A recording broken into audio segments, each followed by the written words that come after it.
Hi friends, good morning. ఎలా ఉన్నారు? బాగున్నారండి? నేనైతే బాగున్నానండి. మీరు ఎలా ఉన్నారు? బాగున్నారా? వర్షం పడుతుందండి, తుఫాన్ అంటున్నారు. అసలు బురద బురదగా చికచికగా ఉంది బయట. అయినా సరే మన నర్సరీలోకి వచ్చేసానండి నేను. చక్కగా వాము మొక్కలండి, ఆకంత వర్షానికి క్లీన్గా నీట్గా చక్కగా భలే అనిపిస్తున్నాయి కదండి. ఇవి చాలా మంచిగా ఉన్నాయి కదా ఈ ఆకులు. వాము ఆకు వల్ల చాలా ఉపయోగాలు ఉన్నాయి. కిడ్నీకి సంబంధించి కూడా ఈ వాము ఆకు ఎక్కువగా వాడతారంటండి. అదొకటిని బజ్జీలు వేసుకోవచ్చండి. వేడి వేడి బజ్జీలు వేసుకొని తింటే భలేగా ఉంటాయండి. చిన్నపిల్లలకి కడుపు నొప్పి రాకుండా కూడా ఈ ఆకును వాడతారండి. ఇంకో విషయం ఏంటంటేనండి, ఈ వామాకు గురించి మంత్రి సత్యనారాయణ గారి మాటల్లో అసలు చాలా విషయాలు మనం తెలుసుకోవచ్చండి.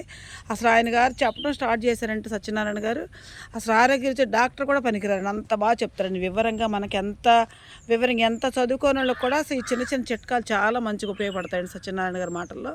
ఆయన గారు ఇదే కాదండి, వామాకుల గురించి, కరివేపాకు, ముల్లకాకు గురించి చాలా చాలా రకాలుగా ఆయన భలేగా చెప్తారండి. అసలు ఆయన గారు చాలా మంచిగా ఉంటాయండి. ఆయన ప్రవచనాలు కూడా చాలా బాగుంటాయండి. చూడండి, మన వామాకు చెట్టు మీకు నచ్చితే నాకు ఒక లైక్ ఇవ్వండి. మీరు మంత్రి సత్యనారాయణ గారిని ఫాలో అవ్వండి ఆరోగ్య చిట్కాల కోసం. మీకు నచ్చితే నాకు ఒక లైక్ ఇవ్వండి. Please subscribe.